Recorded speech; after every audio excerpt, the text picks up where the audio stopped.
explainhelp.co.uk. Hi and welcome to another explainhelp.co.uk video. In this tutorial we are going to perform a basic cold and dark start on the X-Plane 11 default Boeing 737-800. Before we start this video, just a few points to clarify. This video does not take you into how to program the FNC, and there are certain more advanced checklists that are not performed. This checklist is literally just to show you how to start the engines. So first of all, what we need to do is we need to ensure the handbrake is on, handbrake is turned on. We need to make sure that all the parameters on the autopilot are turned off. Auto throttle and the autopilot are both currently deactivated. Then we need to go down to the throttle and we need to make sure the throttle is closed. Then we need to make sure that the speed brake is closed, flaps are fully retracted, the fuel cut-off levers are at cut-off, and up here the landing gear is down and locked. Once we're happy that that has all been done, we can then start powering up the aircraft. So, on the overhead panel, on the electrics area, confirm the battery is on. Standby power, confirm it's set to auto. Go down to ground power and you'll see ground power available is illuminated. Click down on that, then go down to the position strobe lights and click on steady. Once you've done that, go to the APU switch and click it down once to set it on, and then click it down again and hold it down until the exhaust gas temperature starts to climb on the dial, which is located just to the left of the L wiper dial. So if you look up and then look left, that's the exhaust gas temperature gauge, which is now climbing. We can now release that and that switch will now go back to the on position. Once you've done that, go back up to the ground power available switch and switch ground power to off. In about 20 seconds you're going to see over here on the bus transfer switch, this little panel here will now light up and it says APU Gen bus off. What we're going to do is we're going to click on the two middle APU Gen APN switches, and there we are. Now what we're going to do is we're now going to look down and we can see that the displays are all now on and showing. So now what we're going to do is we're going to go to your fuel pumps and we're going to turn all the fuel pumps to the on position. Next, what you're going to do is you're going to go over to the APU bleed, which is this one here, and you're going to click it down, and the APU bleed duct pressure PSI is now shot up to just over 20. Next, what you're going to do is you're going to go to the engine and electronics hydraulics pumps and they're going to all be turned on. Now you're going to go across to your damper and turn that on. And good practice to go to the flight altitude and landing altitudes. these two, we're going to take them up to about 20,000 feet. That'll do. Whatever altitude you're flying at, adjust it to that altitude. Landing altitude, I believe that refers to the altitude of the airport in question. Bristol Airport, my local airport, the altitude, the elevation of the runway is about 600 feet, give or take. So I'm going to set that to 600. I believe that's what that's for. So now we've done that, let's continue with the rest of it. So window probe heat, which is located up here.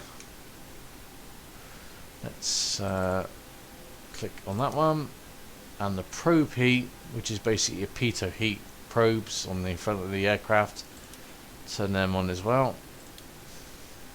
Okay, so as far as we're done there, we're now ready to complete our pushback.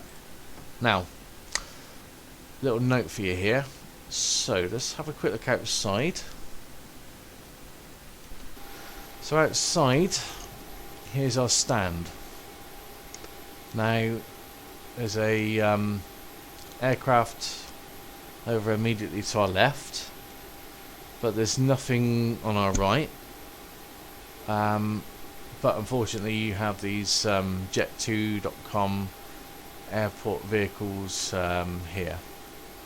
In the real world, you wouldn't be able to self-power off the stand, at risk of obviously aircraft being damaged by these objects here, so you'd have to push back. But we're not in the real world, so I'm going to break the rules a bit, and I'm going to self-power off stand by turning immediately to the right. So we're not going to worry about calling ground services. Instead of doing that, we are going to start the engines. So just double check the parking brake is turned on, and it is. So what we're going to do is we are going to go to the overhead panel, and you can see on here, engine start. Check the APU bleed is on, that's good. Right, engine start. Left engine, let's turn the dial to ground, and if you look down here, in a moment that's going to start climbing. Here we are. In a second or so, the oil filter bypass and low oil pressure lights are going to go out. There we are, that one's done. And we go back up to the panel again, up to here, and we'll turn engine 2 dial to ground. And as you can see down here, this one's going to start to climb shortly, and again the oil filter bypass and low oil pressure lights will distinguish. Now what we're going to do, once they've stabilised, we're going to start feeding fuel to the engines.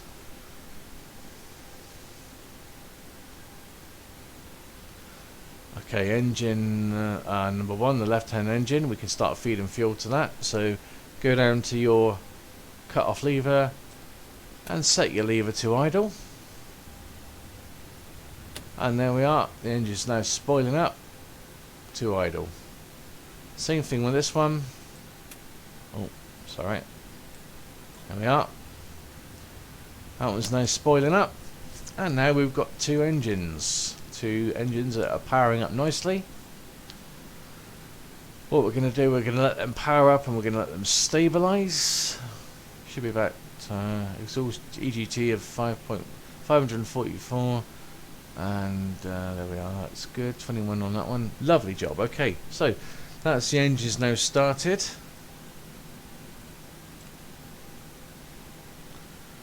So now what you've got is obviously now what you do is you would now your engine started, your aircraft would now be powered by your engines, which is all good. What we'll now do is we'll now turn the APU off, because we don't need that. So the engines are running, so let's go to APU Gen 1 and Gen 2 switches. It's one thing I always sometimes get wrong, this. So Gen off bus, Gen off bus there. So let's switch the APU Gen 1 and Gen 2 switches on. APU Gen 1 and Gen switches on. Hasn't affected the... no, that's okay.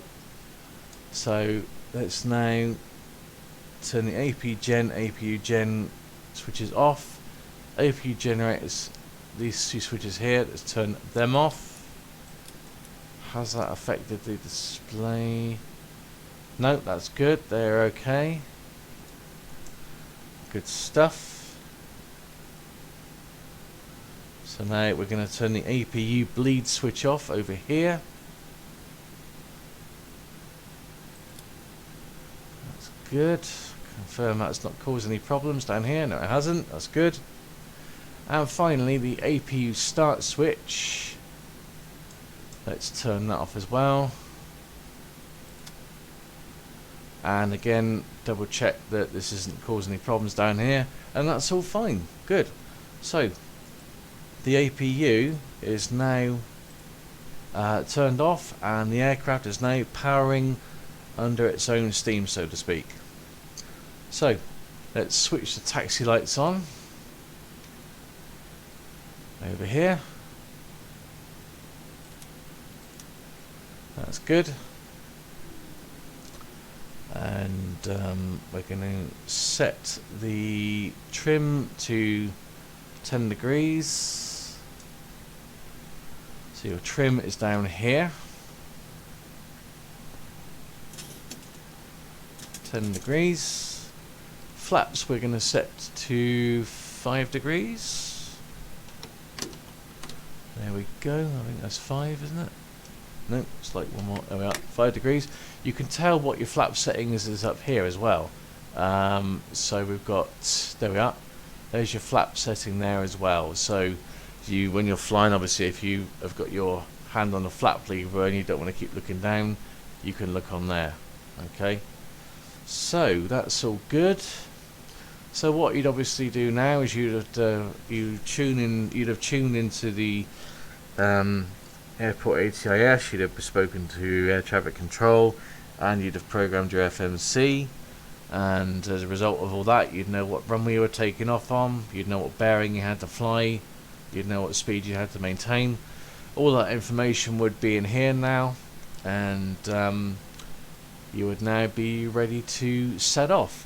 So I hope you've enjoyed this tutorial on how to cold and dark start the X-Plane Boeing 737 default. As I said, the tutorial is not fully in depth, it's just how to start the engines and get you moving. So anyway, thanks for watching. xplanehelp.co.uk.